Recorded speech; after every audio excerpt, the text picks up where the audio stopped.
अस्सलाम वालेकुम। तो कैसे मेरे व्यू के परिंदे सब खैरियत से हैं। तो बेसिकली आज का हमारा लेक्चर है स्टोरिंग अ बिट मेमोरी में, मेन मेमोरी में। ठीक है, चलते हैं लेक्चर की तरफ। तो यहाँ पे है purpose of the storing data. Data को स्टोर करने के जो पर्पस हैं, computer contains large collection of the circuit. मतलब सर्किट्स की लार्ज कनेक्शन होती है, जैसे कि आपके छोटे छोटे सर्किट्स होते हैं, इसी तरह इलेक्ट्रॉनिक। इसको कहते हैं सच फ्लिप्स फ्लॉप्स। ये आपका इंपॉर्टेंट डेफिनेशन भी बना के पूछ सकते हैं और इंपॉर्टेंट क्विज भी है। फ्लिप फ्लॉप क्या होता है, ठीक है। Each capable of storing the single. ये डायग्राम आपको नज़र आ रही है ना, ये जो सर्किट है, जैसे बिजली का सर्किट होता है ना, इसी तरह ये बुलियन सर्किट आपने पीछे पढ़ा है पिछले लेक्चर में। इसी तरह ये फ्लिप फ्लॉप जो होता है ना, इसी सर्किट को फ्लिप फ्लॉप कहते हैं। कहता है bit reserve is known as the machine's main memory. ये मशीन का जो है ना मेन मेमोरी होती है, ठीक है। इसको यहाँ पे आपने पीछे वाला जो आपका है एंड गेट, ये और गेट एंड ये नॉट गेट, ये जो आपने पिछले लेक्चर में पढ़े हैं, मैं आपको थोड़ा सा इसको रियलाइज़ करवा देता हूँ। ये आपने पढ़े थे एंड गेट और गेट, ठीक है। और उसके बाद आपने ये नॉट और एक्स और गेट पढ़ा था, ठीक है। तो इसी को उसने आगे एक्सप्लेन किया था कि यहाँ पे फ्लिप फ्लॉप, इसको एक्सप्लेन करता हूँ। इसके लिए हम करते हैं मैं ये वाली डायग्राम ओपन कर लेता हूँ। यहाँ पे देखिए, यहाँ पे एग्जांपल मिसाल के तौर पे आपकी जो है कैलकुलेशन है या आपका जो भी फिगर है वो सेम नहीं हो सकता। आप अपनी मर्ज़ी से कुछ भी कर सकते हैं, सिर्फ कंसेप्ट है। फॉर एग्जांपल यहाँ पे हम चाहते हैं कि एक आउटपुट क्या आए हमारे पास, एक आउटपुट का मतलब क्या था, हमने पिछले लेक्चर में पढ़ा था, यानी 1 आएगा तो ट्रू है। अगर हमने यहाँ पे ट्रू लाना है तो 1 लाना है। उसके लिए यहाँ पे 1 लाने के लिए क्या करना है, ये जो हमारा ये वाला गेट था ना, और गेट, इसमें आपको पता था कि एक, जब भी इस गेट में आप इनपुट 1 दोगे ना, तो आपका जो आउटपुट है आगे, मतलब ये क्रॉस करेगा तो 1 देगा। अगर इसमें भी 0 हो, इस इनपुट में भी, ये इसकी ये वाली और ये वाली इनपुट की जगह है इस गेट की, ये और है, ठीक है, ये और, ठीक है। इसको मैं ज़रा और कर देता हूँ, ड्राइंग ज़रा गंदी है मेरी। और ये वाला एंड। अच्छा, और में हमने पढ़ा था कि कोई भी 1 हो जाए तो हमारा आउटपुट जो होगी 1 होगी। अगर यहाँ इसकी बात करें एंड में उसने बोला था कि जब दोनों 1 होंगे, यहाँ से भी 1 को इन करना है, यहाँ से भी 1, ये दोनों गेट हैं। इस गेट से भी अब 1 लेके जाना है, इस गेट से भी 1 लेके जाना है, ठीक है। अब यहाँ पे इस गेट से, ये जो इसका इनपुट है, इस गेट से हमें 1 लेके जाना है। इस गेट से 1 मिल जाए तो कोई बात नहीं, 0 भी मिल जाए, लेकिन एक साइड से 1 जाना है, जैसे कि आपने इस गेट की निशानी पड़ी है पीछे, ठीक है। तो क्या करते हैं, अब यहाँ पे 1 लाने के लिए हम क्या करते हैं, यहाँ पे अगर मैं 1 देता हूँ, यहाँ पे इनपुट में 1 देता हूँ, ठीक है, मिसाल के तौर पे, तो ये नॉट गेट है, ये 1 को उलट कर देगा, यहाँ पे 0 आ जाएगा, फिर वो 0 यहाँ पे आएगा। तो इसका मतलब है काम ख़राब हो जाएगा, क्योंकि यहाँ पे दोनों साइड पे हमें इनपुट 1 चाहिए। तो इसके लिए फिर हम यहाँ पे 0 देंगे, ठीक है। ये मैं मिसाल के तौर पे इसको क्रॉस कर देता हूँ। अब यहाँ पे 0 देते हैं तो फिर ये इसको उलट करेगा, यहाँ पे 1 आ गया, ठीक है।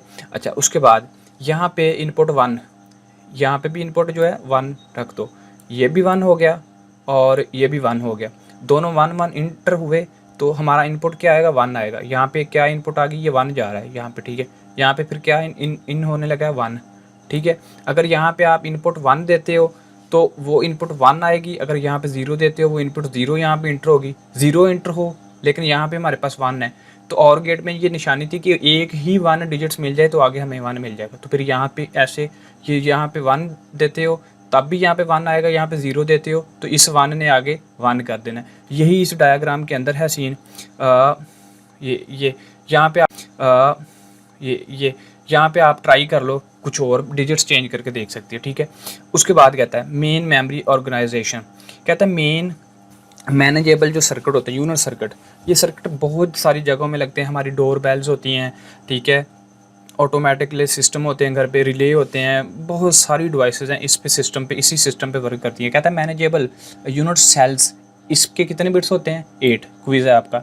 उसके बाद कहता है हाउस होल्ड डिवाइस, जो हाउस होल्ड होती है, जैसे कि बेल, ऑटोमेटिकली बेल, दरवाजे का डोर का lock, have few hundred of cell, इसके फ्यू हंड्रेड सेल होते हैं, ठीक है, सर्किट होते हैं, ठीक है, जो हाउस होल्ड होती हैं। लार्ज कंप्यूटर में have billions of circuit cells, मतलब जो बड़े कंप्यूटर, लार्ज सुपर सिस्टम या बड़ी सर्वर मशीनें होती हैं, उनके अंदर कहता है बिलियंस ऑफ द सेल्स होते हैं, ठीक है। ये सारे क्विज़ हैं, याद कुछ नहीं करना, याद करना, बल्कि क्यों नहीं करना, ये क्विज़ हैं, ये इंपॉर्टेंट क्विज़ हैं, ठीक है। उसके बाद यहाँ से शॉर्ट क्वेश्चन नहीं बनता।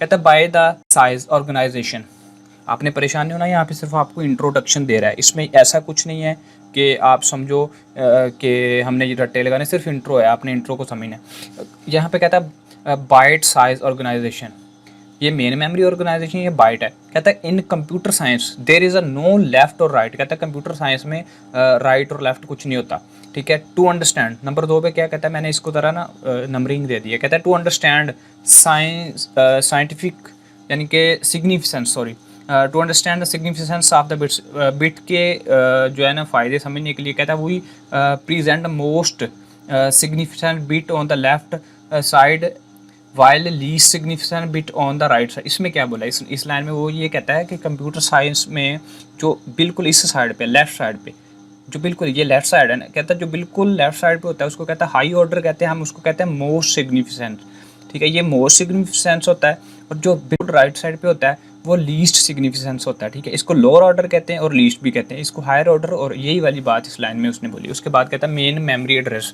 मेमोरी का जो एड्रेस होता है, एड्रेस से क्या मुराद होता है, मिसाल के तौर पर पहले इसको आप रीड कर लें। कहता है आइडेंटिफाइंग द इंडिविजुअल सेल्स, अब जो वो सेल उनको identify in the computers main memory, computer की जो मेन मेमोरी होती है उसमें वो एड्रेस, जो सेल होता है उस सेल तक जाने का जो एड्रेस होता है, each cell is assigned a unique name, हर सेल का यूनिक नेम होता है, कार्ड इट्स एड्रेस, उसका एड्रेस होता है। मिसाल के तौर पे आपका जो घर है उसके अंदर जो आपका कमरा है ना, रूम नंबर 2 है, तो वही उसका आपका एड्रेस है कि आप इस रूम में रहते हो, तो वो आपका एड्रेस है, मेमोरी का एड्रेस है। इट हैज़ बीन, उसके बाद ये जैसे ये देखिए ये एक रैम है, मिसाल के तौर पे ये रैम है, ये वाला जो छोटा डिब्बा बना है, ये सारे डिब्बे बने, हर एक का अपना, ये साइड पे थोड़ा सा मैं जूम करता हूँ, ये देखें ये सेल 0 है, ये साइड पे लिखा सेल 1, सेल 2, सेल 3, और ये अंदर इनका एड्रेस जो है ना, सेल 1 का एड्रेस समझ आ जाएगी, ठीक है। कहता है आगे आपकी जो है रैम, रैम क्या होती है, रैंडम एक्सेस मेमोरी, ये इसका एब्रीवेशन है, बहुत इंपॉर्टेंट क्विज है। रैंडम एक्सेस मेमोरी को ही रैम कहते हैं। ये आर्जी तौर पे मेमोरी होती है, जब हमारा कंप्यूटर चलता है तो ये रैंडमली होती है, मतलब रैंडम नहीं कहते आप आर्जी तौर पे, इसने आर्जी तौर पे काम करना है। और जो हमारी हार्ड डिस्क होती है वो हमारी परमानेंट होती है, जैसे मोबाइल की। उसके बाद कहता है कंप्यूटर मेन मेमोरी, इसको पढ़ लो, ये it's very easy. D RAM, RAM का तो आपको पता चल गया, रैंडम एक्सेस मेमोरी। और यहाँ पे डी का दिया, डी का मतलब है यहाँ पे उसने डी बोल के बता दिया कि डायनामिक, और बाकी सारी वही रैम। ये रैम की आगे एक किस्म है, कहता है store bits as a tiny electric charge, ये रैम की एक स्पेशल किस्म है। ये किस में ये स्टोर करती है, टिनी इलेक्ट्रिक चार्जेस में ये स्टोर करती है डाटा को आर्जी तौर पे। रिफ्रेशेस मैनी टाइम आ सेकंड, मतलब ये एक सेकंड में बहुत, जैसे DDR2 रैम है, DDR3 जैसे गेमिंग कंप्यूटर आगे रैम उसकी बहुत सारी इकसाम है, ऐसे एडवांस वाली रैम है अच्छी वाली, तो ये इसकी रिफ्रेश रेट बहुत ज़्यादा है, तो आपका PC कंप्यूटर तेज़ चलता है। डी रैम, उसके बाद डी रैम का तो आपको पता चल गया ना, ये डी जो है ऊपर वाला डी है, ये रैम का आपको पता चल गया कि रैंडम एक्सेस मेमोरी है, ठीक है। तो ये जो आप आगे साथ में एस लगा दिया, synchronous D RAM is used in the reference to the D RAM, ये डी रैम के रेफरेंस में यूज़ होती है। That apply the additional technique, इसमें कुछ एडिशनल टेक्निक्स होती हैं टू डिक्रीज द टाइम, ये टाइम को कम करती है। और needed to retrieve the content from the main memory, ये भी एक अलग किस्म होती है, एडिशनल टेक्निक होती है। ये टाइम, थोड़े टाइम में ना ये मज़ीद स्पीड वाली रैम है, ठीक है। इसको तीनों रैम्स हैं, इसको ज़रा रटा लगा लें आप। उसके बाद नेक्स्ट है जी आपका कहता है जी मैग्नेटिक सिस्टम, मास स्टोरेज। कहता है due to volatility, the limited size of the computer main memory, most computer have additional memory devices called mass storage। अच्छा जो आपके कंप्यूटर के अंदर जो मास स्टोरेज, अच्छा जो आपके कंप्यूटर के अंदर जो मास स्टोरेज होता है ना, जो आपकी मतलब इतने GB की मेरी हार्ड ड्राइव है, मेरे मोबाइल की इतनी स्टोरेज है, इतने GB का मेरा कार्ड है, ये सारी मास स्टोरेज होती है डाटा को स्टोर करने के लिए, ठीक है।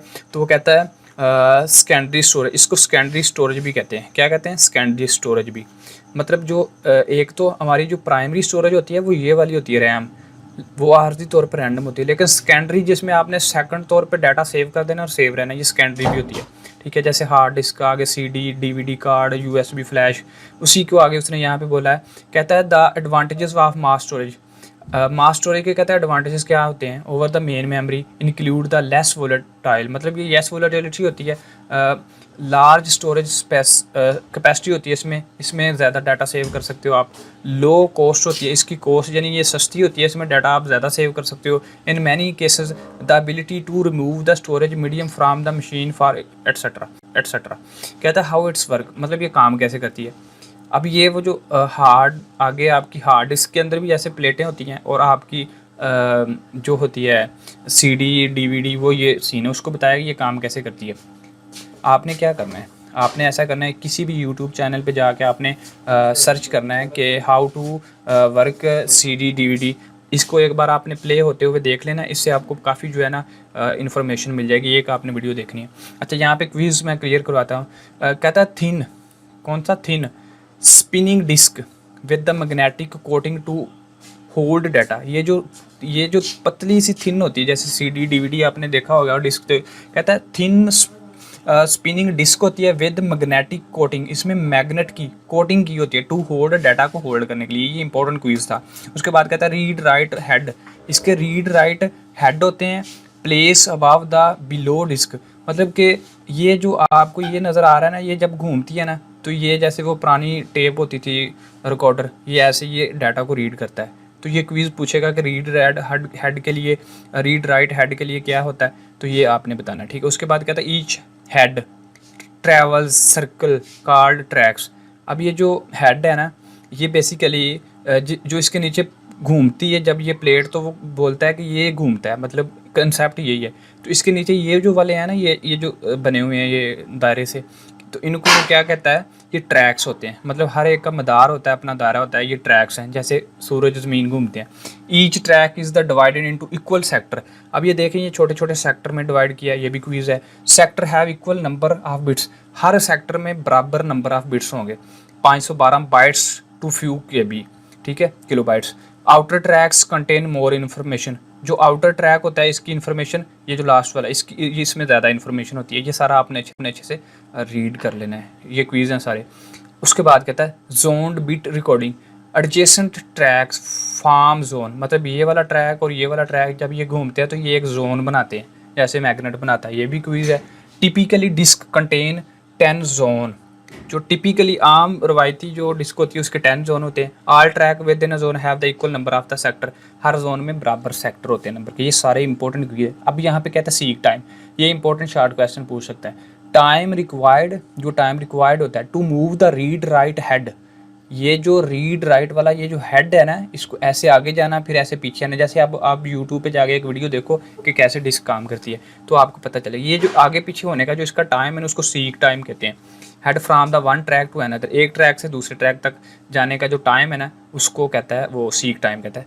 रोटेशन डिले का तो आपको पता है कि कोई भी चीज़ किसी में डिले करना, कहता है the average amount of time, जो टाइम ऐसे जाता फिर ऐसे जाता फिर ऐसे, तो उसकी जो कैलकुलेशन निकाल के जो एवरेज होता है ना, भी एक सेकंड में कितनी टाइम जाता है। Of time required for the desired data to rotate around the read write head once head has been positions over the desire disk, ठीक है। ये जो उसका अमाउंट ऑफ टाइम है ना, उसको कहता है रोटेशन डिले। उसके बाद कहता है access time, the sum of seek time and rotation. अब दोनों को जमा करें, रोटेशन का जो टाइम है और जो सीक का टाइम, उसको दोनों को जमा करें तो एक्सेस टाइम आता है। ट्रांसफ़र रेट, जैसे कि आपको पता है, आपने फिजिक्स में पढ़ा है ट्रांसफ़र रेट।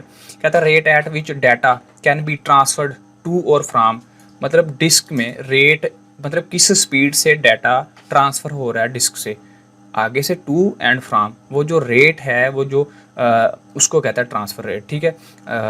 ये आपके 2 मॉड्यूल कवर हो गए हैं। इंशाल्लाह मिलते हैं अगले मॉड्यूल में, तब तक के लिए अपना ख्याल रखें। अल्लाह हाफिज़, अल्लाह निगहबान। सलाम का जवाब